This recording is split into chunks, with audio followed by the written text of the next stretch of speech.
Good morning, everyone. So this morning's a little impromptu live. The West, Jaqueline and Trezell West, who are charged with the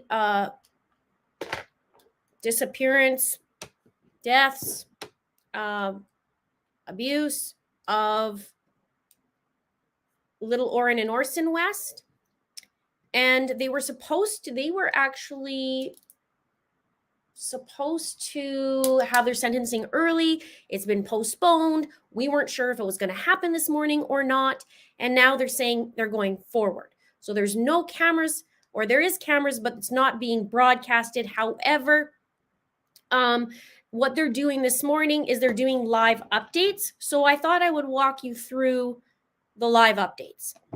And also, I have it up here. Also, I'll just give you an idea. We'll go back, and I'm gonna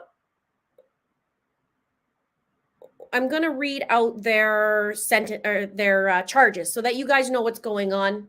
Give me a minute.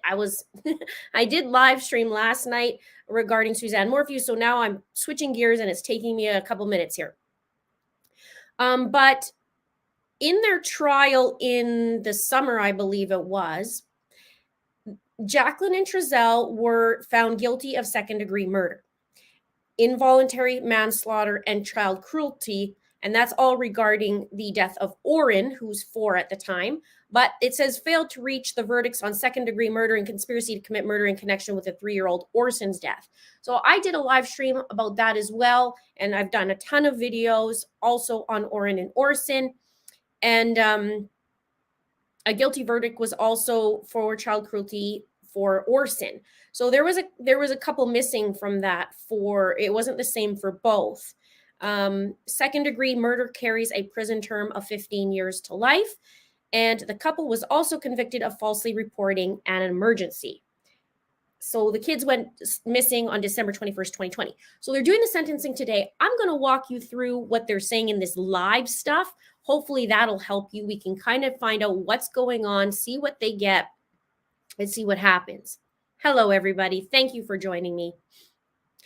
So the court started not long ago, it looks like, and there was a motion filed by Jaqueline's attorneys to continue the hearing.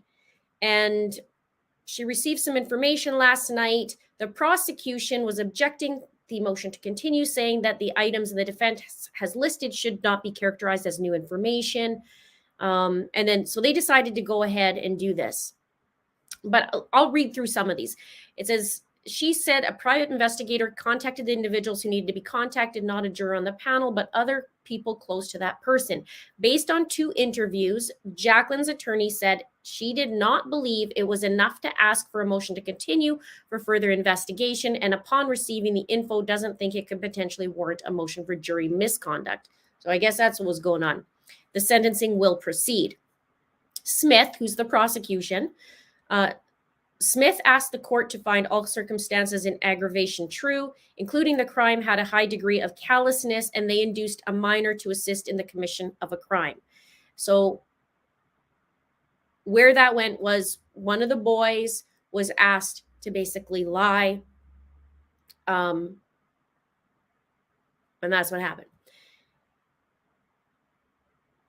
Jaqueline's lawyer said there was a statement by the West's eldest child that his parents told him to be quiet. They didn't threaten the boy. She said the judge said all circumstances of aggravation have been proven for Trezell and Jaqueline West. Okay, so there's a lot of talking about not to proceed, to proceed, blah, blah, blah.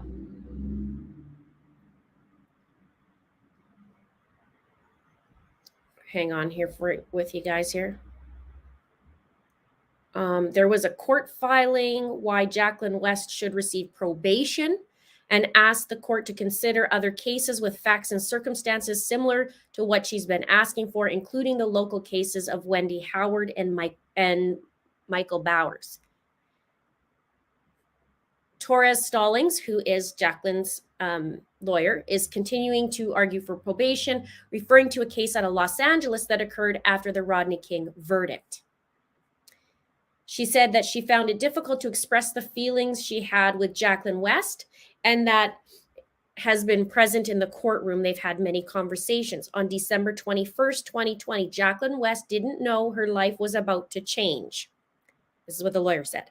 She cooperated with law enforcement because she thought they would help her. She had to endure seeing her other children be placed in the foster system, Torres Stallings said, and saw the negative impact it had on them. Then she had to watch her kids testify, said an emotional Torres Stallings, and have to hear her eldest child say he had not one good memory of his mother. If Jaqueline West had information about what happened to the boys, she would have provided it, according to Torres Stallings. Whether she gets probation or not, her life won't change. She lost her husband, her children, and the life she led before the disappearance. Torres Stallings said she's concerned for future clients that they better have surveillance video of people taking their children or no one will believe them. It's been the defense's position that the boys were kidnapped and the Wests had nothing to do with them going missing. She's the type of person who is suitable for probation. She had no prior criminal record, including no CPS reports. Now, let me just go back to the other page here. So, side note about this, that Jaqueline wouldn't have known, and her life was about to change. The kids were missing since the summertime, not December 21st, 2020. So that's interesting what it's saying on there. Let me know in the comments, because you can make your comments there, because no, actually, her life changed long before that, in my opinion, and a lot of your opinions, right? Okay, let's see where we're at.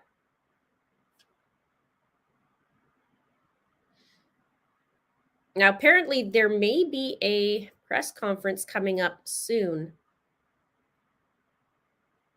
in the next 8 minutes, possibly. I'm trying to catch this as fast as possible.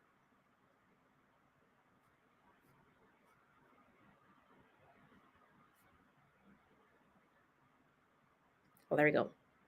Okay, we'll continue on. So remember that the boys were proved missing from long before that, not December 21st. And notable, Jaqueline and Trezell, when they went to go look for the boys on December 21st, they spent 6 minutes. Let me rephrase that. Trezell spent 6 minutes in a vehicle and came back, and then stood by a tree looking at his phone, waiting for the cops to arrive. So we're just going to do it that. I did tons of videos on that. Let's continue. Torres Stallings said she's concerned for future clients that they better have surveillance video of people taking their children or no one will believe them. It's been the defense's position that the boys were kidnapped and the Wests had nothing to do with them going missing. She's the type of person who is suitable for probation. She had no prior criminal record, including no CPS reports. If Jaqueline West is sentenced to prison, she's asking it being in Oregon or on the East Coast so she can be close to family. Wiping her eyes, Torres Stallings finished her statement. Eric Smith, the prosecution, said Jaqueline West is not a suitable candidate for probation because she's convicted of murder and abuse, and she was part of the murder of one of the boys and is guilty of willful harm to the other. The jury did not believe what they had to see, and they continued to fabricate that they did nothing. He said he deserves more than, this is what Smith said. He said she deserves more than the maximum under the law, which is what he's requesting. Okay, so they're being sentenced. On count 1, Trezell West is sentenced to 15 years to life. The count is second-degree murder. On count 2, involuntary manslaughter, he received 3 years, punishment stayed. On count 3, child cruelty, he received 4 years to run concurrent. And on count 6, child cruelty, he received 4 years to run consecutive. Total sentence is 15 years to life plus 4 years. the sentencing for Jaqueline. Jaqueline West is not the victim, just let's be clear, judge said. He said he doesn't always do what the probation recommends, but this isn't one of those cases.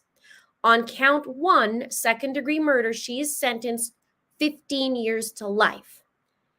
And her total term is 15 years to life plus 4 years, the same as Trezell.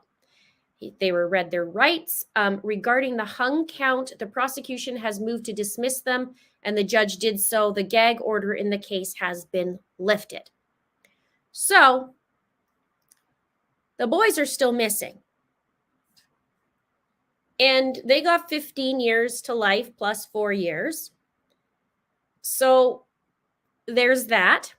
Boys are still missing. Who knows if they're ever going to find them? Hopefully they do. This is like, just like I talked last night with, I got tingles, with about Suzanne being found and her remains were found, that it gives the family a little bit of closure, even though it's horrific. And so here these two boys have been missing for, I guess we're going on 3 years, or I guess past that, because really technically they were missing since the summer, and just after, I believe it was, not in December. They weren't found, they weren't around in December. So I don't know what the person's going on about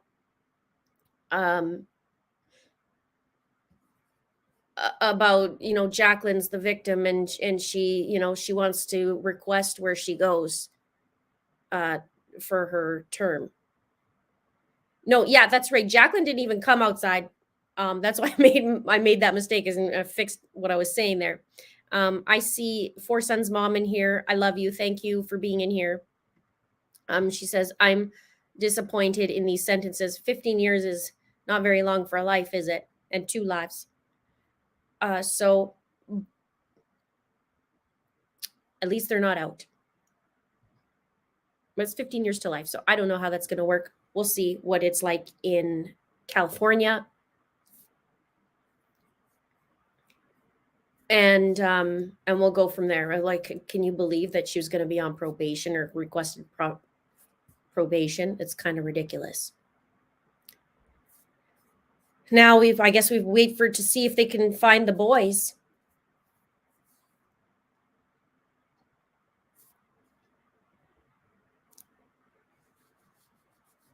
So, yeah, exactly. I agreed.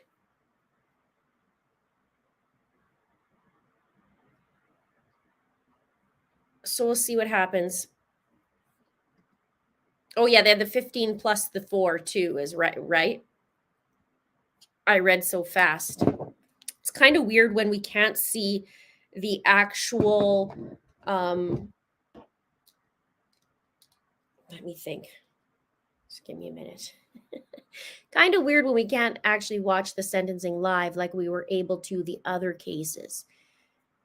It makes it a little bit easier to see what's going on, rather read it and then digest it and all that. But these kids should have never even been in the hands of these 2 maniacal people. I mean, the abuse alone that you hear, and having to force them to drink their food through, blend their food and drink it through their bottles. And one of the boys being found and supposedly being found in the house, and then, having to dispose and all this other stuff. So it's really sad.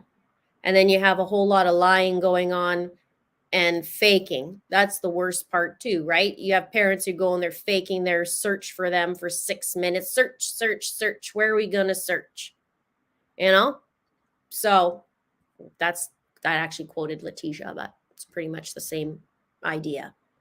They go out and they just don't even bother to pretend to look. So that's the first giveaway. They had red flags right from the beginning. I did a video on that as well. An original video on that. There may have been somebody who copied me. There was, but an original one. So it's been 3 years. Agreed, they should have never been able to adopt. them or even have any child placed in their home. There was a lot of stuff. Even our own kids were saying the things that they would do to the kids. So 19 years for our two boys' lives isn't justice. No.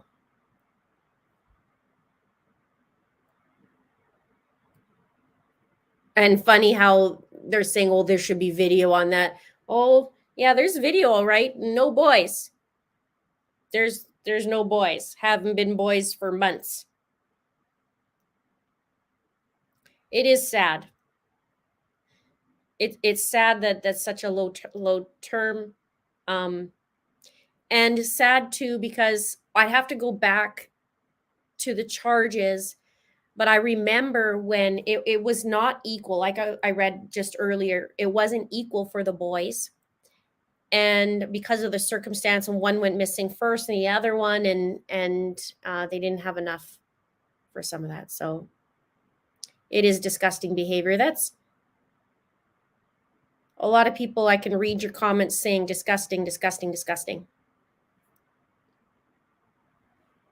Yep. It was really bad.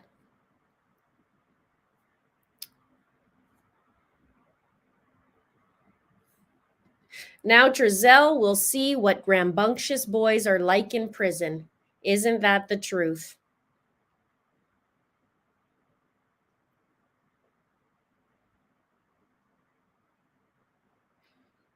Yeah. Faking the boys missing, subjecting other children. Was this taken into account? Well, supposedly, but they can only charge with what they have on it, right? They got charged with reporting a false report.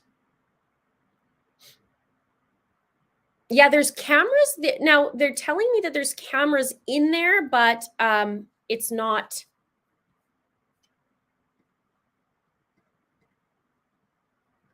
It couldn't be live. It was banned. Hang on now. I'm gonna see if I can find the press conference. If you know of the press conference, can you just put the link in the comments, and then I'll pull the press conference and we can watch it.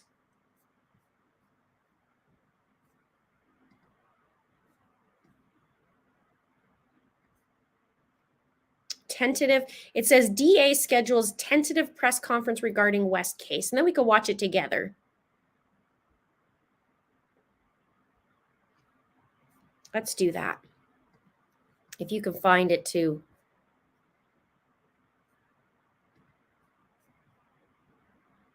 Classic and sincere, yeah. Their bio names.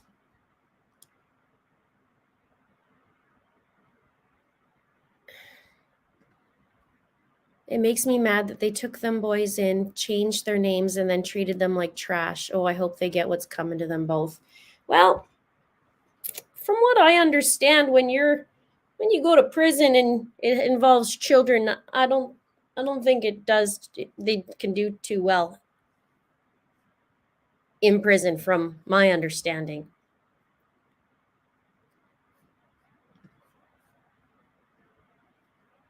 Okay, it says the Kern County District Attorney's Office will hold a press conference Thursday if the sentencing of Trezell and Jaqueline moves forward.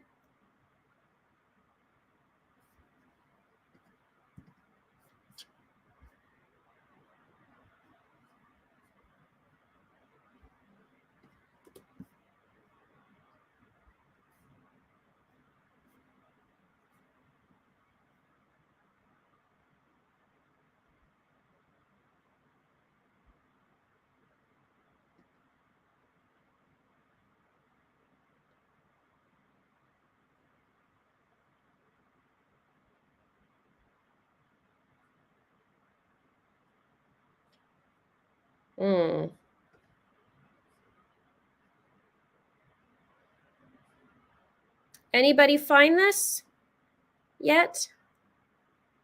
If where that would be?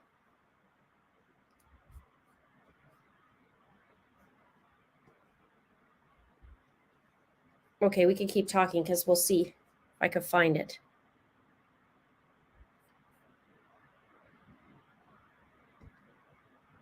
And all these cases are starting to come together, though.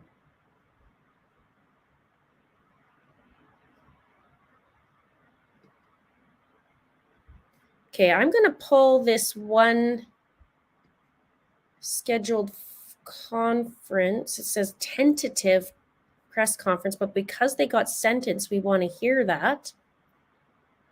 I'm on KGET right now, if that helps.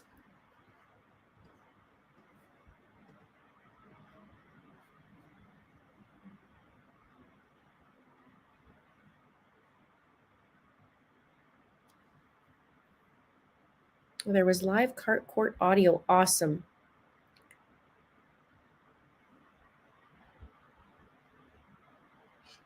Yeah. Okay, let's see the live feed. Maybe, can I see that? Do you guys have the link for that?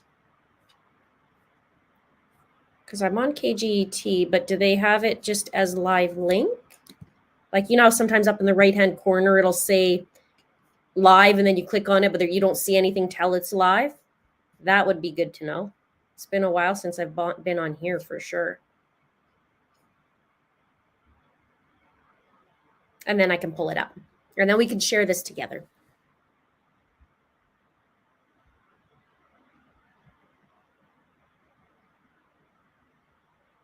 Murder is murder. Give her life with no parole, with no chance of parole.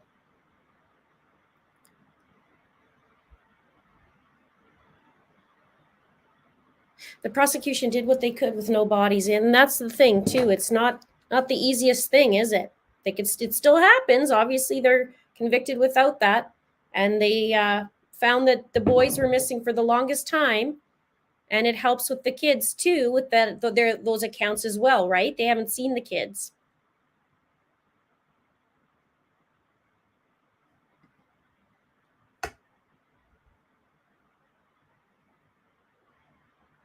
$10 a.m. quick for so many charges. Should be up news soon. Yeah, it's 11 here. It should be 10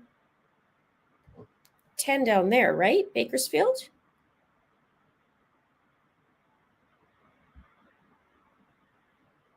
Yep.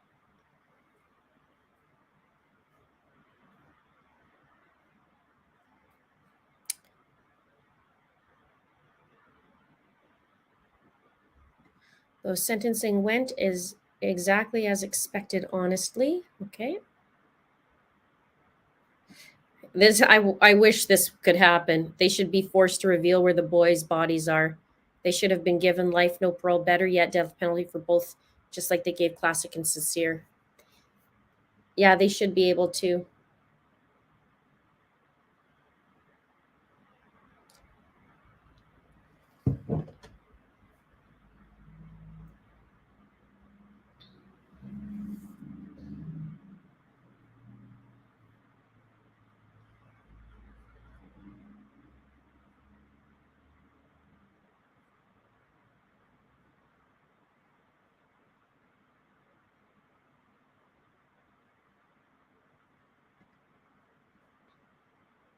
Absolutely glad to get convictions. So we'll see. Oh, thank you. Somebody loves my sweater. It's like little popcorns kind of thing. And a loose little yarn. But thank you. Yeah, no parole until they disclose it. I do wish it was that. You got charged with it, now you have to say something. Let's hook you up. Let's figure out his truth serum.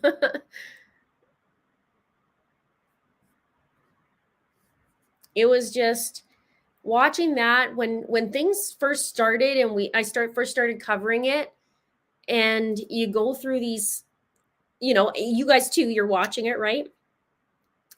And you see this couple who have a bunch of children, and they're standing there and they're pleading for their kids, you know.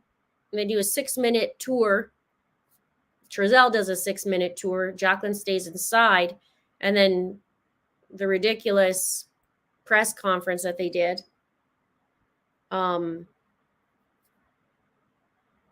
I don't know.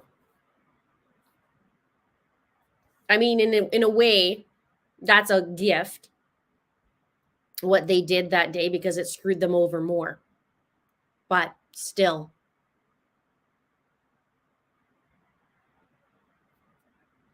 And their other children are now safe too. Exactly. They don't have to be under their rule. Yeah, I love this.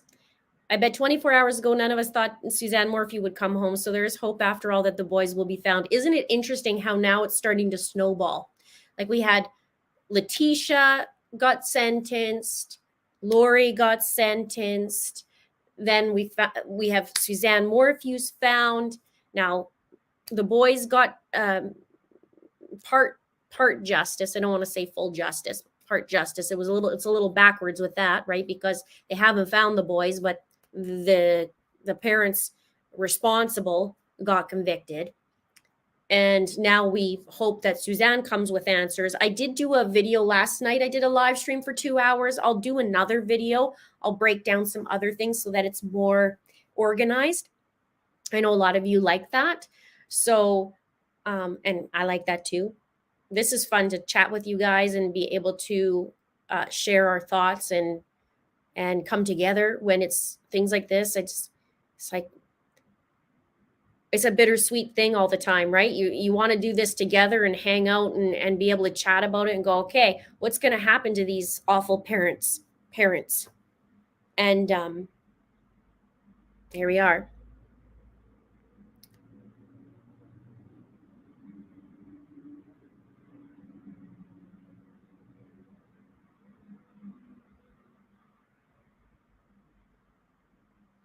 Maybe we'll hear something good on Justin's case. Yeah, I was thinking about him the past few days, actually. I'd love to have justice for him as well. Might have to redo the series.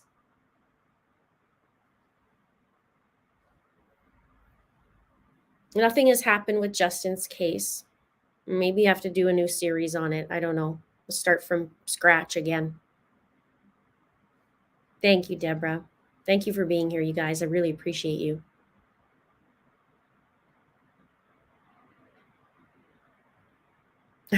Are we live like the Super Bowl kickoff? Yeah, Summer Wells. There's so many. Marshall Owasa still missing. There's so many that I've covered that are still missing. I thought about Marshall too, just recently too. It's coming up his anniversary of his disappearance. Same with Justin Evans.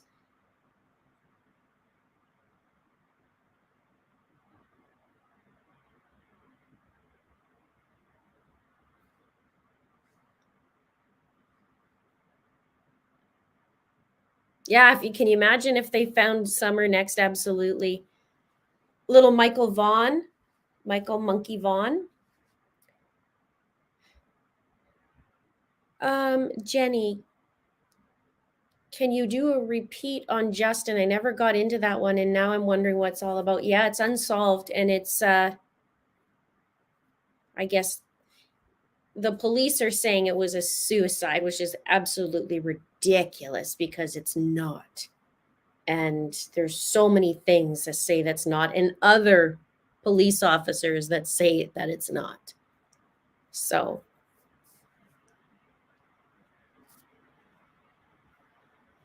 the West's got 15 years to life plus 4, it said. There was some sort of discrepancy, but it didn't detail it for Jacqueline or something there. It was a little confusing to read. It was a live update, so I'm sure whoever's doing it is trying to update as fast as possible. After my 2-hour live, I slept all night. You can rest your head now.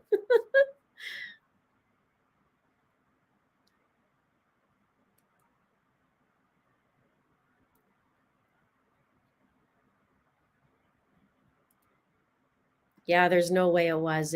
That's horrible. It still haunts me. I wish I could. There's something I might be able to go and look in maybe, and bring that back, but we'll see. The gag has been lifted. Yes, that is an important thing too as well. So this will be interesting.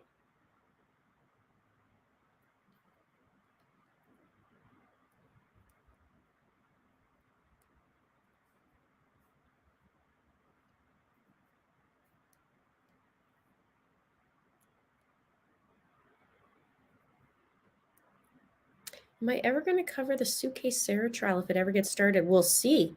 I just started doing trials this year because of the cases that I covered. We're just starting to go into trial phase. So that was new for me this year. It's a lot of work. But I do see things to the end. I like the cases that I cover. Same with this. I wanted to see what the West received. And at least they didn't walk, right? We saw Barry walk, but that was a crazy trial, the Morphew trial. Now, Barry Morphew can get charged again. So we'll see what happens.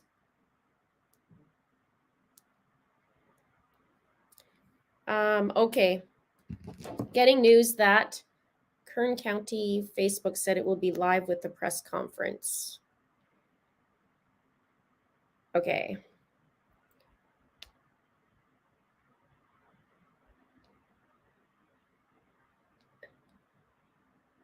I'm at the top of the... All right. So we'll eye that up. It'll be... Oh, might not be able to do that.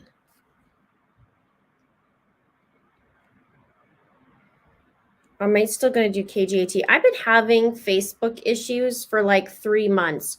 Every time I would get on Facebook, it would bump me off and I'd have to redo my passcode. And I seriously does it every single time.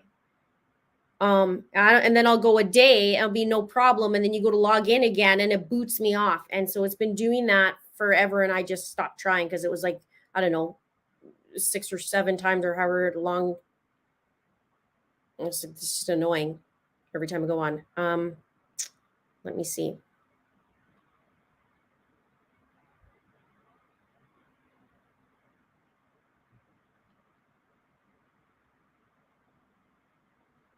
Okay.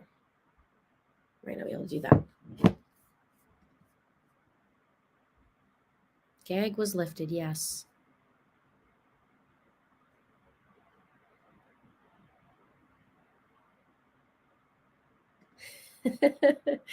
Oh, come now, Linda. I could see you with a notepad sitting in a courtroom during trial. Imagine how informative your info would be further.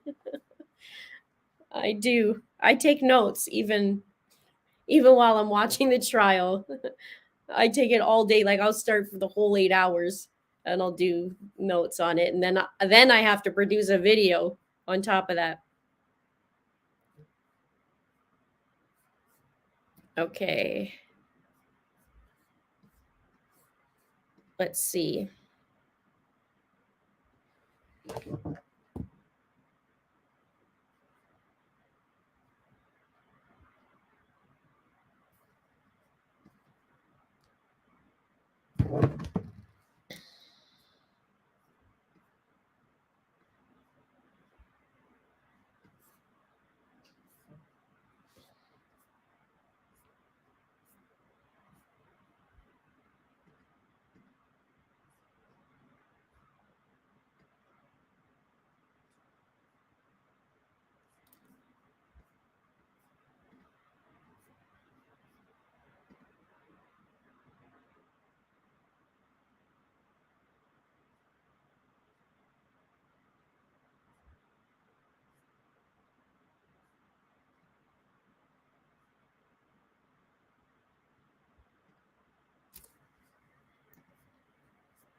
Okay, let's try.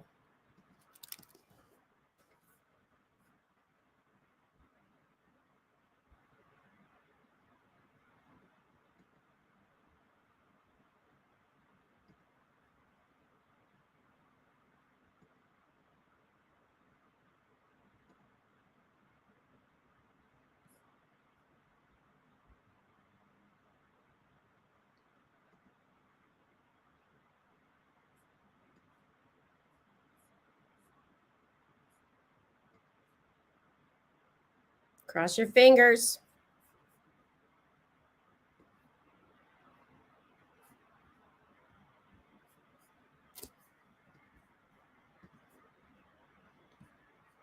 Oh my gosh, I'm in.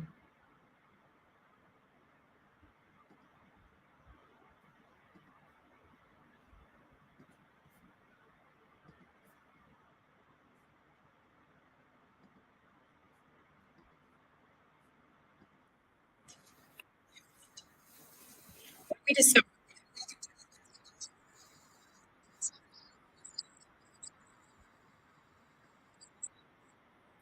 went to the jurisdiction of the Bakersfield Police Department. Chief Terry and his staff and all the investigators in the case, they were wonderful. They fully accepted, of course, the responsibility because it was he was killed in their jurisdiction, and they took over the investigation, and they worked so hard. And I went to meetings there where there were just a room full of detectives working on every aspect of this case. And I was very proud to be a part of that. I'd like to also thank the Kern County Sheriff's Department. They helped in a number of ways, as did the California Highway Patrol and the FBI. When you have two little children that are missing, 4 years old and 3 years old, it just breaks your heart. And then to find out that they were killed by the people that the state entrusted to take care of them is just heartbreaking. This was a case that was so hard because it was so sad. I mean, all homicides are sad, but goodness gracious, the 4-year-old, they were babies. They were babies. And I am so proud that the community embraced these children and cared about this case and followed this case. I also want to thank all the volunteers in Kern County and other places that came out to search for those children out in the desert, hoping that they were alive. And I want to thank everyone that watched this case, even though you may not have been involved, that you had hoped and rooted that there would be a just ending to this. It's not the ending that we hoped. I mean, it would have been wonderful that these children were alive, but they are not. But at least we were able to achieve justice for these children. Now, the bodies of Sincere and Classic have not been found, but we will never give up hope that the bodies of these precious children will be found and can be brought home. So at this time, I'd like to turn the mic over to Eric Smith. Eric Smith was a trial attorney on this case. He's the chief trial deputy in this office. He and I have been together and on this case since the beginning, and he took over as trial attorney pretty early on during the investigation, knowing at some point we were going to file charges. So Eric, would you like to say something? A few words. All right, good morning. It's been one of the honors of my career to be able to prosecute this case. I've never met, obviously, Sincere and Classic, but I went in every day to fight for their justice because they deserved it. They were provided to Jaqueline Trezell by the state, and ultimately they were not treated appropriately and they were killed by them. This has been a long road. It's been a long road that involved a lot of people working extremely hard. And some of the, unsung heroes I like to bring to the forefront, the jurors. The jurors, they go and they're called to jury duty. They don't know what they're there for. And ultimately they get picked for a panel, and in front of them is a case that has over 70 witnesses, has over 100 pieces of evidence. And they deliberated thoughtfully. They deliberated about this case, and ultimately they rendered justice for Sincere and Classic. I'd also like to thank the other family members in the West family. Wanda West, Philip West, Josiah West. A lot of times in these cases, family members are collateral damage. Ultimately, when law enforcement goes out, they talk with family members of suspects. And in this case, those individuals, Wanda, Philip, and Josiah, were truthful. They provided the truth in this case. That's something that's extremely hard to do when it's your son that's looking at a prison term or being accused of murder. They provided that to law enforcement in the beginning, and they did that throughout. They testified to it. Something extremely difficult to do, but they did it. And also, of course, I'd like to thank law enforcement. I work very closely with Detective Thomas Hernandez, with Chief Hightower and his officers. Just thank them for all their efforts in this case, for ultimately the justice that was served in this case for sincere and classic. Thank you. At this time, I'd like to introduce Assistant Chief of Police from the Bakersfield Police Department, Brent Stratton, and also the lead detective in this case, Tommy Hernandez. Thank you. Good morning. The Bakersfield Police Department is dedicated to pursuing justice on behalf of our victims, their families, and our community. That's evidenced by the tremendous amount of work and time and effort that went into the investigation of this case. We'd like to recognize and thank DA Zimmer for her leadership and their partnership with the Kern County District Attorney's Office.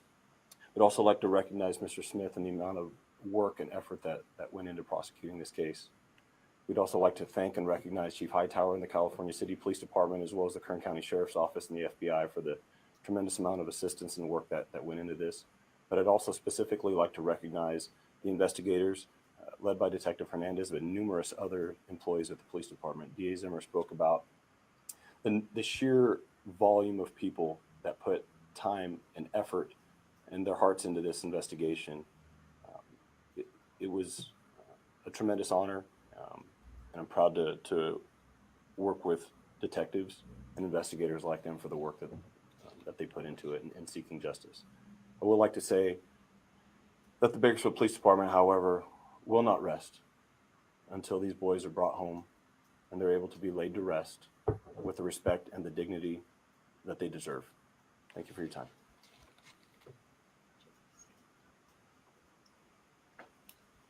And standing with Assistant Chief Stratton is Detective Tommy Hernandez, who is a man of few words, but I can tell you who is a very hard worker and has worked since December of 2020 on this case.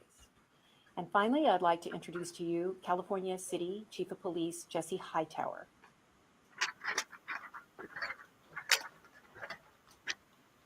Good morning, thank you. Leave it to Kelsey. And Channel 17. So I'd like to start off by thanking the DA's office, one, for having the courage to take this case, and then secondly, having the faith in the job that my organization, Bakersfield PD's organization, the amount of work that was able to get done. I'm forever grateful to Mr. Smith, to Ms. Zimmer.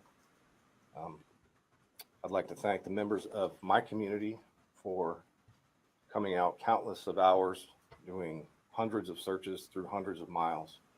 Sometimes that terrain was pretty tough. And mostly I'd like to thank the members of my organization for they never quit. They always put forth 100%. So again, thank you. Appreciate it. Thank you, Chief. It's a very sad case, but I am so proud of the work law enforcement did in bringing justice to these kids. It was quite a road, and I think we're all relieved that it's over. But now, do any of you have any questions? Yes, one of the accusations, you were talking about them earlier, was your office infringing on the client's rights by calling for a gag order immediately after the press conference in March. Now, what is your reaction to this? Okay, that's a lot of questions in one. We thought it was appropriate. Yeah, I'm going to let Mr. Smith talk about how there was no infringement on anyone's rights and how gag orders are constitutional. Right. In the types of cases that involve media, where media is interested in it, and the media was interested in this case. A lot of times we will get gag orders. In this case, following the defense attorneys having a press conference, at that point, we believed we needed to ask for a gag order. And the purpose of a gag order is merely that the parties don't speak about the case with the media, and that allows for the jury, as when they come, to be unbiased and not have knowledge of the case.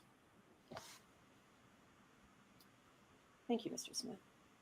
Cindy, I didn't know if you could give us just kind of a narrative of what exactly happened the night of Sincere's death, and then the following week, just how it took place, who you believe inflicted the fatal injuries of Sincere and then of Classic.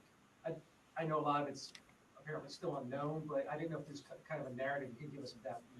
Are you asking what we really think happened? Yes. Oh, outside of what happened in court? Yes, I know there was a lot said in court, but yes, I didn't know if you could tell us what you really think happened. Well, I think, obviously Sincere was killed first in Bakersfield. And then I think Classic survived for a period of time until he went to Cal City, maybe just for a few days. I'll let Mr. Smith talk about that and what he's comfortable. We don't want to, speculate too much because some of this is just our gut feeling. But I think that after, and this is maybe Mr. Smith's opinion, but my opinion is after Sincere was killed, that Classic was lost. They were 4 and 3 years old, and they were together since birth, different foster homes, different places. And without Sincere, Classic was probably crying a lot, devastated, probably looking for him, and they had to come up with something to take care of that. I don't know, but I just feel that I think about Classic and what it was probably his only real security was Sincere. Being that they were together and, biological brothers. And I think it must have been horrible to be without him for that period of time. And so above that, maybe Mr. Smith, I don't know. We're usually not very comfortable commenting on what a gut feeling is because, who knows? But I think we laid it out pretty well in court. Mr. Smith, is there anything you'd like to answer about that? I think he's probably more hesitant than I am about. You hesitant? Yes. What interaction have either of you had or your office with the biological family? Well, we have had quite a bit of interaction with the biological family, different members. Mr. Smith can tell you specifically a little bit more than I have, but they have been involved in this and for the most part cooperative and wanting to see justice done. What advice do you have for there's a lot of families that have taken custody of children at the state level. When it comes to the kinds of abuses that took place here, what advice do you have for them when it comes to making sure they can prevent this kind of abuse? And if they do, and if they are abusing these children, that the full weight of the county and the kind of efforts you guys talking about are standing behind those kinds of abuses. Well, I can tell you this: whether you're in an adoptive home or in your bio parents' home, law enforcement in the county of Kern is not going to stand for child abuse. These are our most vulnerable victims. Do I have a message for adoptive parents? No. I think adoptive parents, are wonderful for the most part. But if anybody is ever feeling that they are, losing their patience, maybe feeling that they were, acting in an abusive manner, there's a child abuse hotline. And if anybody out there sees anything that they think is potentially abusive with a neighbor or relative or whatever, they can also call 911 or the child abuse hotline. I mean, people can get help for this. No parent is perfect, but of course we're not going to tolerate any type of abuse or murder, of course. We heard a lot about how difficult it could be to try a murder without a body. Mm-hmm. How difficult did that turn out to be now that we're done? Well, it might have been easier for us if the bodies had been found, but it's not common, but it's certainly not rare. Even if the bodies had been found, they might not have shown what the cause of death was, depending on what the level of decomposition was.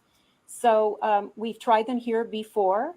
Law enforcement actually gets trained in what we call no-body homicides. And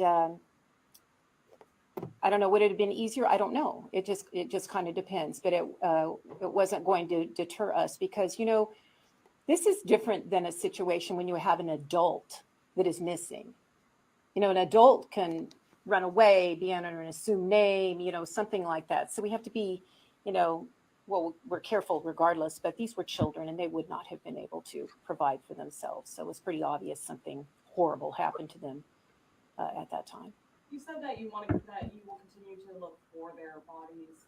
What exactly does that entail? Are there any leads or anything that you guys have to go off of where they might be? No, I don't believe so. Tommy, do you have any leads?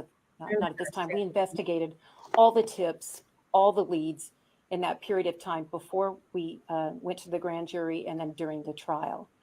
But I will tell you that people find bodies, in the desert. People find bodies, and luckily now we have DNA.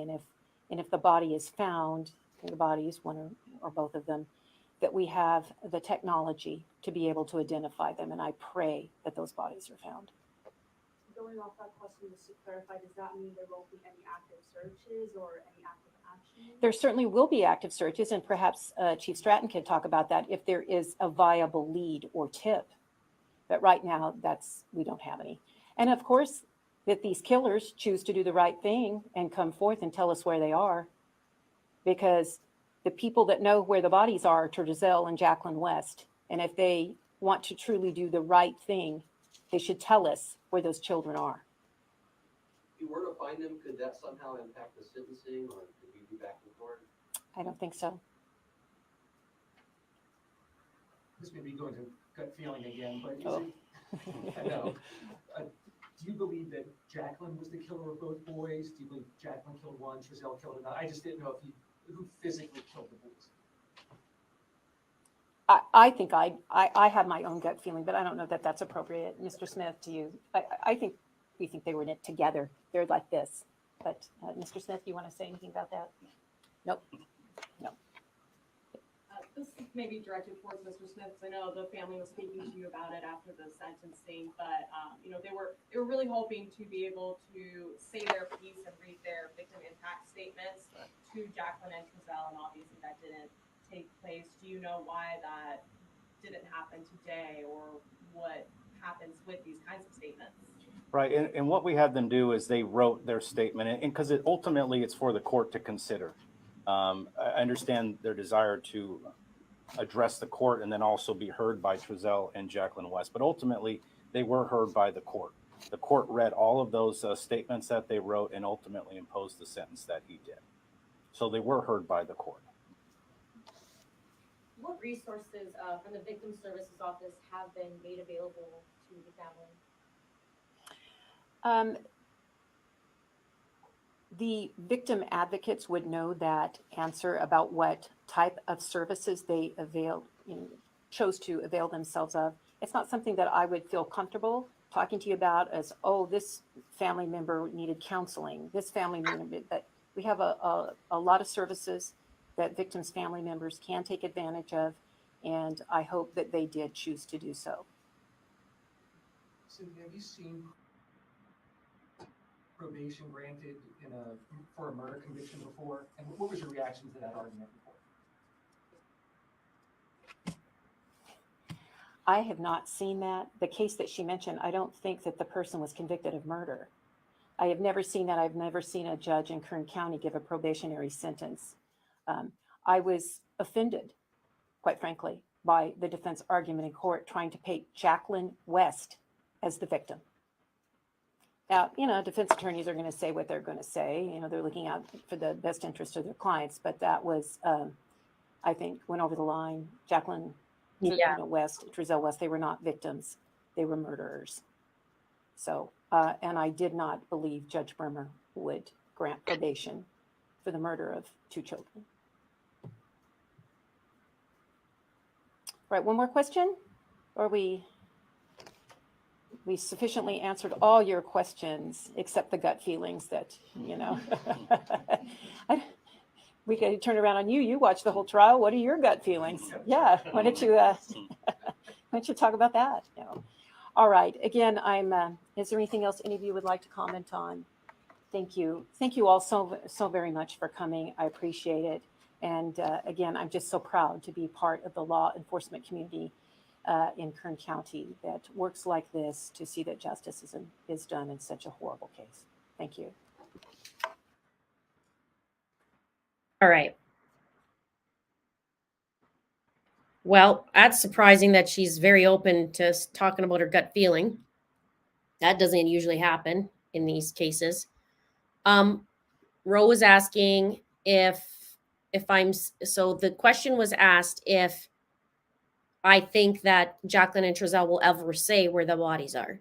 And my answer was, I don't think they're capable of it. And then I was asked, do I say that because they don't know? Because they don't know. No, I say that because they're about self-preservation. And right from the beginning, they're about self-preservation. They would rather look like idiots and protect themselves. I mean, that's a natural thing for humans to do, is protect themselves. But obviously, they took it to the extreme, and I don't think they're capable of it, because I don't think they'll ever do it. I think they will still think of themselves just like Letitia, just like Lori, just like Corey Richens. See my last video on Corey Richens and the bananas letter that she wrote. But yeah, I don't think they're capable of it. I don't think they'll ever do it. So, because it's just not in them.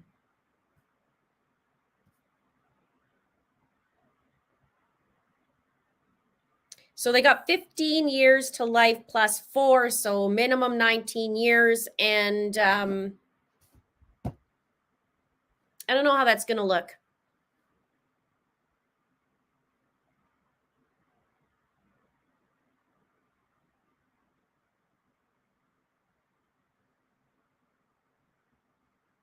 Yeah, they'll never say. They'll never say where they are.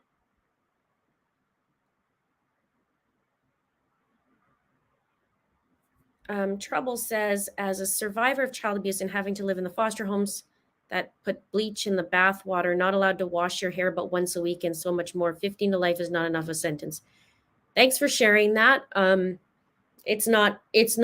I don't think any of us in here feel like that was.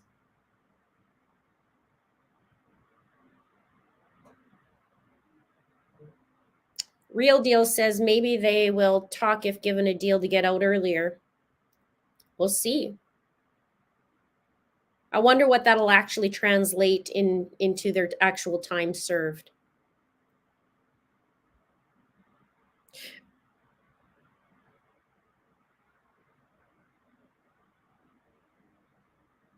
So let's spin the positive, though. They were charged.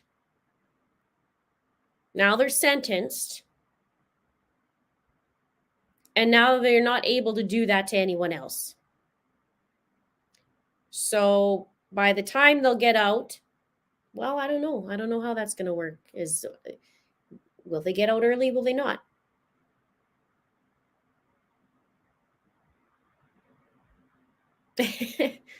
Thank you, Real Deal. I appreciate that. So we'll see.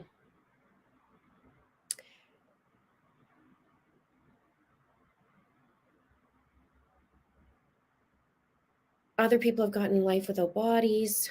Will I cover the Ruby Frankie case? Yeah, I have scripted part of Ruby Frankie. What's your gut feeling on who did the actual murders? Well,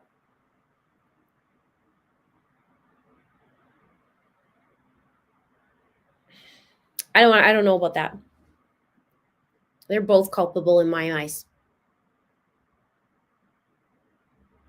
And I mean, when you think about it, 3 and 4 years old, that is so teeny tiny. That age at 3 and 4, I mean, they're talking, right?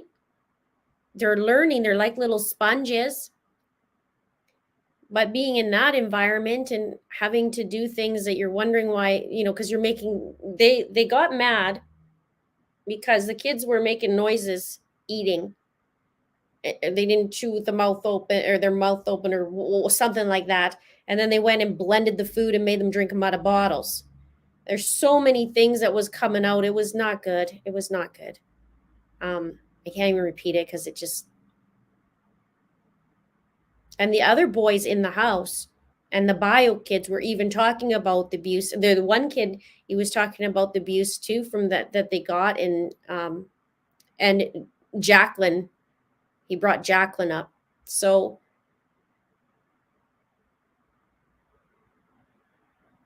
it's terrible. I hope the kids are found. I don't know if they're going to be. The unfortunate part is by the time the detectives were on the case in December, it had already been August, September, October, November, like 5 months. So since Sincere went missing, and then you have Classic, wasn't long after that. So who knows where they could be? But yeah, I don't know. They're probably going to be more of a distance, I would think. If I had to guess, that's my gut feeling, they'd be more of a distance than not. Whereas Bear, in Suzanne's case, I knew she would be closer. I never, ever thought it'd be near Broomfield or Denver or anywhere. I knew she'd be close. With Letitia, I knew she was going to go the distance. And she did. So I feel like the kids would probably be further.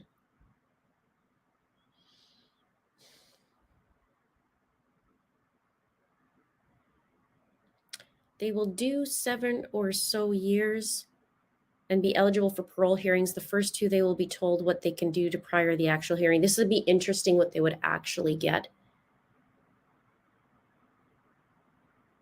Yeah, it's cold up here. I'm already cold. It's already hitting 0.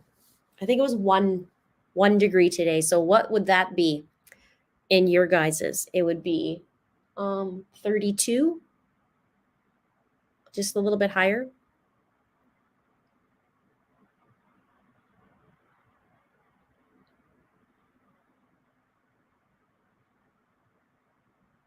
Yeah, Suzanne found on the 22nd. So maybe now this is just going to get like dominoes. We're going to keep having information of people being found. Well, 33.8. It's 33.8 this morning, Fahrenheit. Yeah, I'll trade you. I'd rather be in Florida. I'd rather be at 108 than at 33 point. That's not cold, you guys. This is warm. 33.8 for Canadians is warm. It's going to get, okay, this is what we get. Minus 45. Minus 45. It is not pleasant. So, and we get snow from about October till April or May. We get, actually, it was a really hot summer this summer. So June, July, August, and then it is fall. September actually was oddly warm too, but not anymore. We're going into snow season. I'm going to have to shovel. And we get feet of snow, not like inches of snow. We get feet of snow. And then I got to shovel that stuff.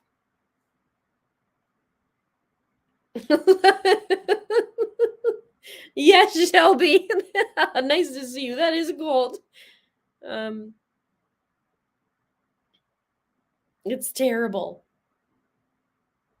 And the worst part is in the morning you wake up and you're looking outside and you see the frost on the cars. Like, oh no. I gotta go out there and start it. And you just run and you start it and you go back into the house. I am gonna get a snowblower this year.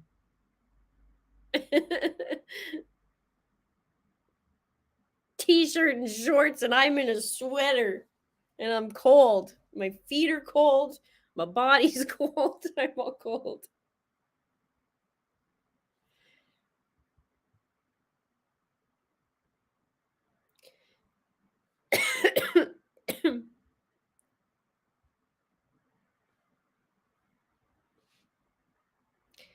That's crazy. I did two live streams in not even, was it been 12 hours or 20, or I guess, I don't know. I'm tired. I want to get a remote start. I'm going to get a new vehicle too in the new year. Well, maybe spring. Well, maybe summer because it's going to be.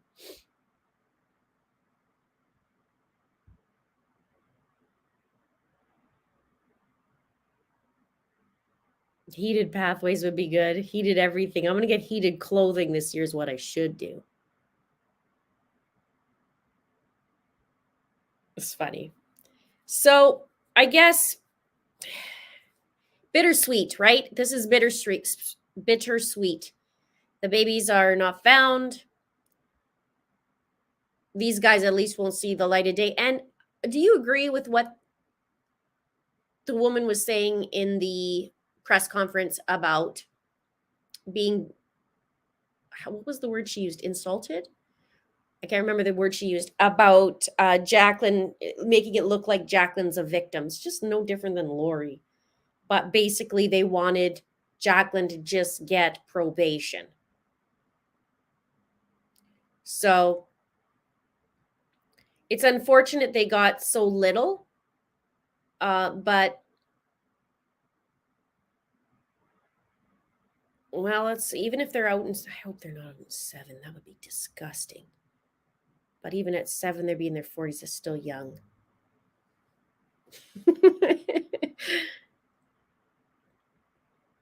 Yeah, she's not a victim. It's disgusting. That was disgusting. That she's the victim. And, you know, it was so, what was the word that I read earlier when I first started? It was something about how she had to go through so much that December 21st. Like what? She didn't even walk around the block. So what did she go through that day? Honestly, if the kids were gone since summer and shortly after that, and it was 4 months later and she had to call, did she break a nail picking up and calling 911? Because I think she did that. I think it was Trezell. So what did she go through that day? Honestly, she didn't even go around the block. She was so lazy that she couldn't even pretend that the kids were gone. Because I'll tell you, if my child was missing, and I know a lot of you guys would agree, if those of you who have kids, and those of you don't, you see even neighbors going to run around and they'll go knock on the doors. Guess how many doors they knocked on? Not one. Not one door. So she went through so much on December 21st. The poor thing. That kind of stuff drives me nuts, bananas.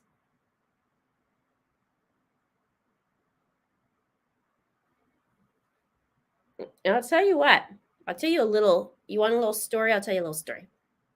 I didn't do it in a video. I didn't feel like doing it in a video. I'll just tell you a partial story. Maybe some of you guys saw my other videos. So if you saw one of my previous videos, I talked about a guy that looked like he was stalking me. I called the cops and all. There's the whole thing on it. What happened was, a couple of days after that, it was the middle of the night. And the reason why I'm telling you the story is because it's what we do for our children, okay? The middle of the night, I woke up and there was glass smashing in my house. And you know when you wake up and you go, did I actually hear? Was that glass? Like that was glass smashing, right? And you know, you're not sure if you dreamt it or if you actually heard it. So I heard the glass smashing at 1:30 in the morning. I wake up and it just so happens that my little boy came in the room earlier. And he's almost 9, so he's not little. But I go, holy crap, what just happened? I grab my phone and I grab my child and I yank him into the bathroom. And I don't know what's going on, right?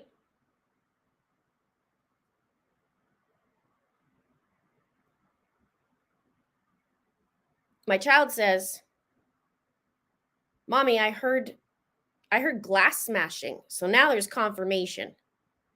So I'm dialing 911 and I'm on the phone and I'm whispering and I'm thinking, what's going on? Right? All this stuff.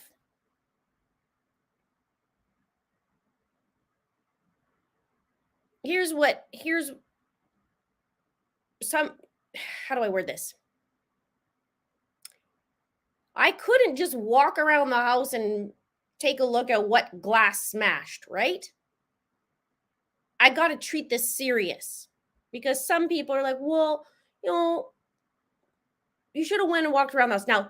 Now, time out. I'll let you know. Everything was okay, but what happened was there was a mirror that smashed. Like a mirror in the middle of the night fell and smashed. But I don't know this, and I'm waking up at 1:30 in the morning in a stupor, right? Like I don't know what's going on. I'm just trying to connect the dots. That's all I'm trying to do. So I was like, oh my God, I think there's somebody in the house, and you're trying to figure out why is this not going off? Why is this in the right, whatever. So I went into the bathroom and I put my son in the shower. And I'm on the phone with 911 whispering. And these guys are taking their sweet time in my mind, right? Because I'm like, why aren't you here? So they get here and they're like, Linda, there's nothing smashed in your house. There's nothing. What are you talking about? We heard glass smashing. What are you talking about, right? But while I'm on the phone, I'm now processing that my child is with me and somebody could come and grab me, right? Because you don't know. At this point, I do not know it's a mirror. I don't even know till 12 hours later that it was a mirror because the cops walked around my house and they said there's no glass that smashed, but they didn't look behind a door that this thing did, right? So I say to them, okay, my son's with me. I need you to know that. And then I had to have the hard conversation telling my son that if somebody goes to get me, that you can't scream. You can't say anything.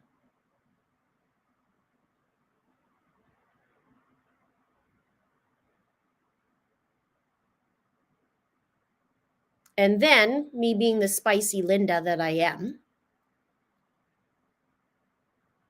went and grabbed, those toilet roll holders that has the toilet paper on it, but I don't know if you guys have it down there.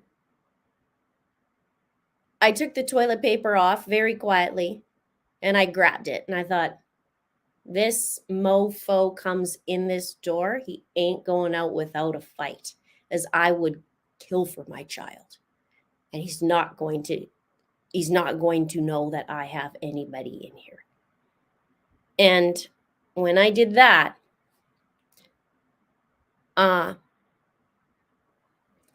it was rough. Let's just say it's been a little bit challenging for me because you don't ever think you're going to be in that situation. And then I didn't even know for hours later that it was a mirror because I could, in my mind, I'm going, I don't understand. This is not in my head. My kid heard it too. The weird thing was, though, the glass that smashed, it didn't shatter, but we both heard shattering.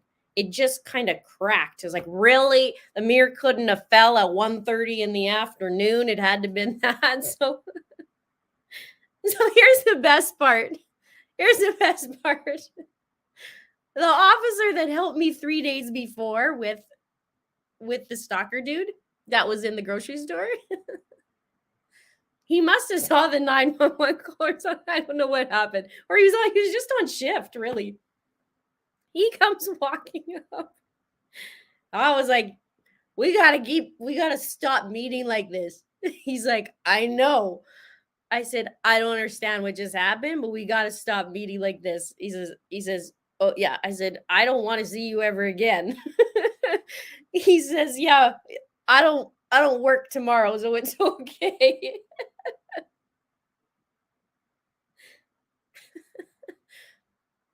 So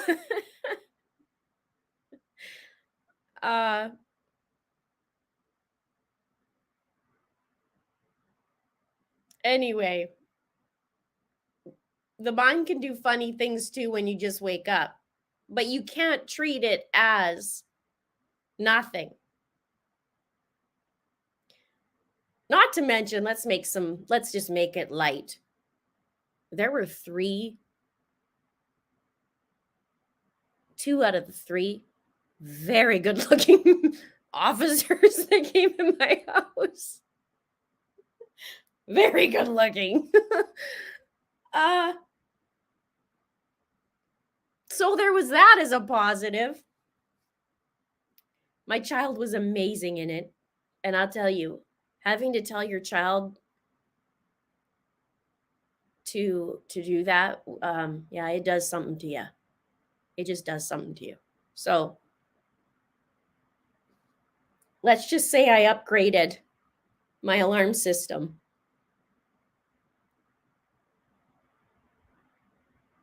It needed upgrading, and that was upgrade. But it wasn't even that, because in my mind, I'm like, why is this, like, where's the glass? Where's the this? Where's the that, right? Like, you're just trying to figure out what's going on. But it's basically a mirror at 1:30 in the morning. Couldn't be at 1:30 p.m. or 3 p.m. or 8 p.m. Had to be in the middle of the night. So I didn't find out that mirror, so I stayed up all night. My son didn't want to fall asleep again, which I understood. So I told him, just, go to sleep and I'll watch you.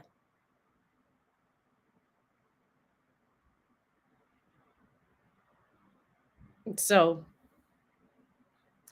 bear spray's illegal, tasers are illegal. Can't get a gun. It's more difficult. I don't even know what he's doing now, this stupid idiot that runs our country. Not going political. I'm just saying he's just an idiot. So everything's fine, but it was a little bit of a week. A pet turkey is a fantastic animal.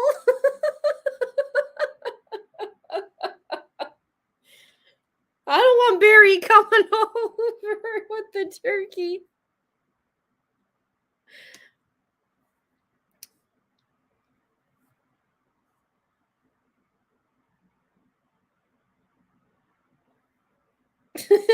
So,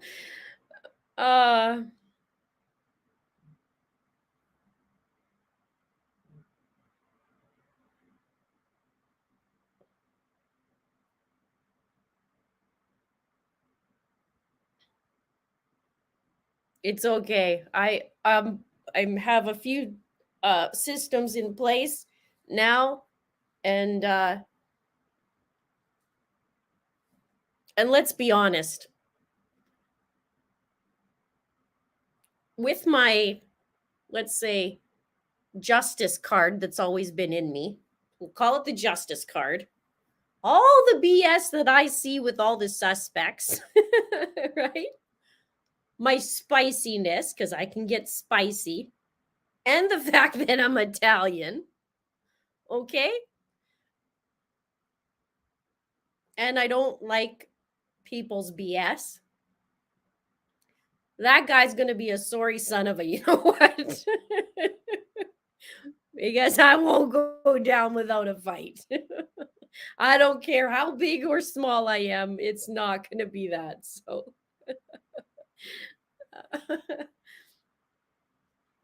yeah. So we're good.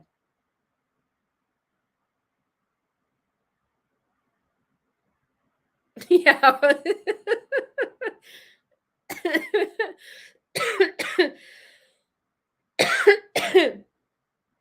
Yeah, I would do anything to protect my kids. And it was actually, I was proud of how he reacted. He did so well. He did so well. And I said to him after, I said, "How did you know?" Because I grabbed him. It was like, you know, when you have like stories of parents all of a sudden have the adrenaline rush and they're picking up cars and whatever. I picked him up, no problem, with one hand. I don't even know what happened. But one hand, I just grabbed him, picked him up, and the other one with my phone, and away we go. So I was proud of him that way, how he handled it. And for me too, I was actually quite impressed with how I handled it. I was breathing really fast, but I was quiet. I wasn't freaking out. I was trying to be logical, and I was just thinking, okay, they need to know this, they need to know that, they need to know my kids here, they need to know this, and and I actually was pretty impressed with that.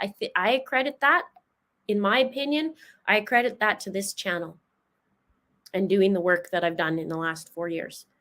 I feel like that's what it did. Not that I did call 911. Oh my gosh. I think I've called 911 twice. One of them was on an actual break-in, oddly enough, glass smashing. But that was like 25 years ago.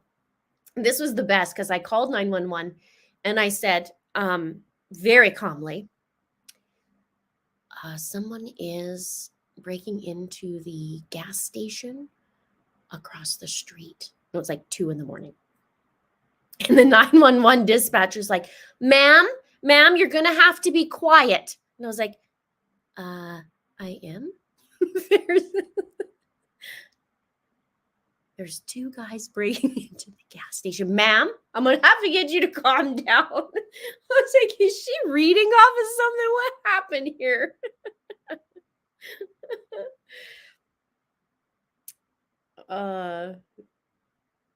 Shelby said my hubby got me a little pink stun gun. Maybe I should just do that. It's so true.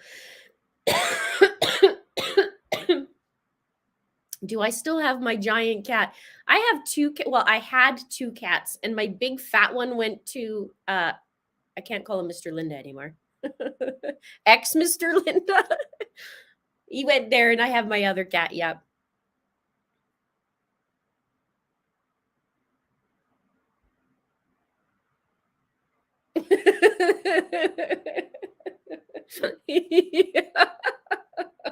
Yeah, it wouldn't have been good. It would not have been good.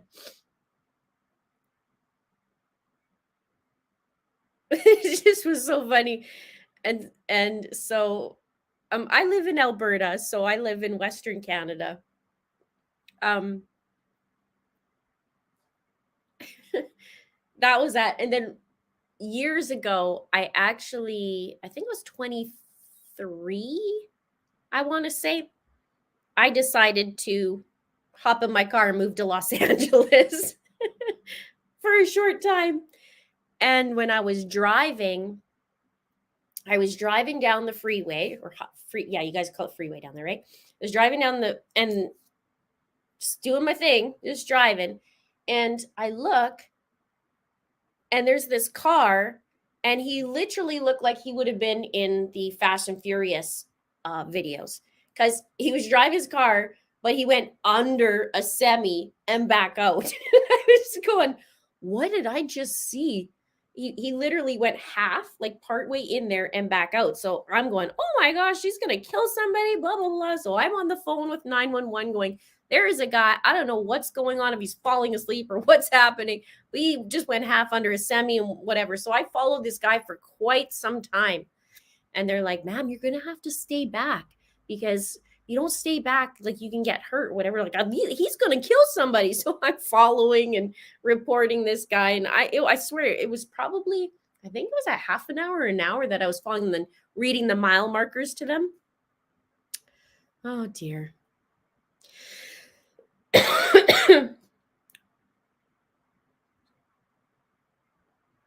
Yes, Crime Con next year, let's hope.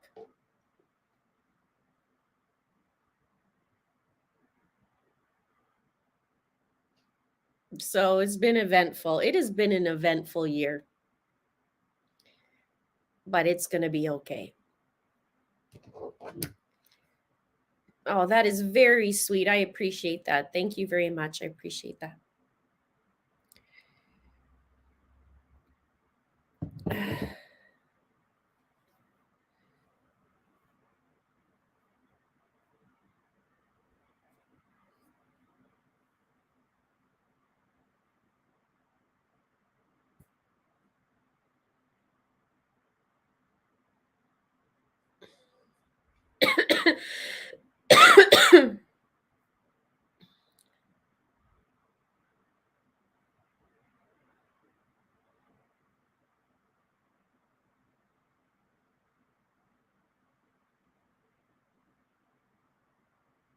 We have a company in the US run by women called Damsels in Distress. You can buy mace and taser. That's amazing.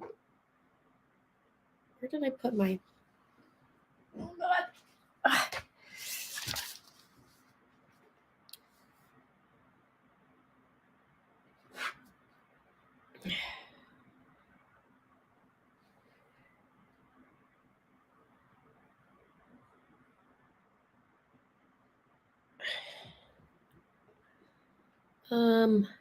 What happened with Mr. Linda? Oh, we split like 15 months ago. 16, almost 16 months ago, year and a half ago. But we're still friends.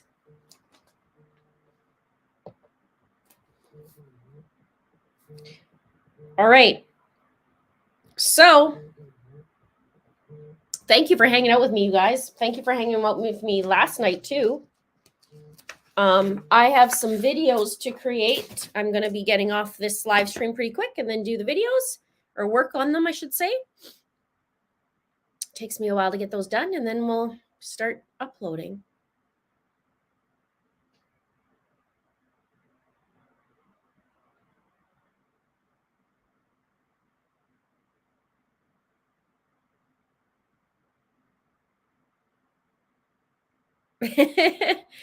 Yes, but get back to work, you guys. Or whatever it is for you today. Make it a good day. I know I'm going to certainly try today. Yeah, it's been a week. Suzanne Morphew being found, and sentencing for the West. There's lots of updates. And we'll check you out in the next video. And then thank you so much for joining me. Thank you for the mods as always. I love you guys. And I do try my best. So we'll see you in the next video. Have a great day and great weekend. But we'll see you soon. Bye.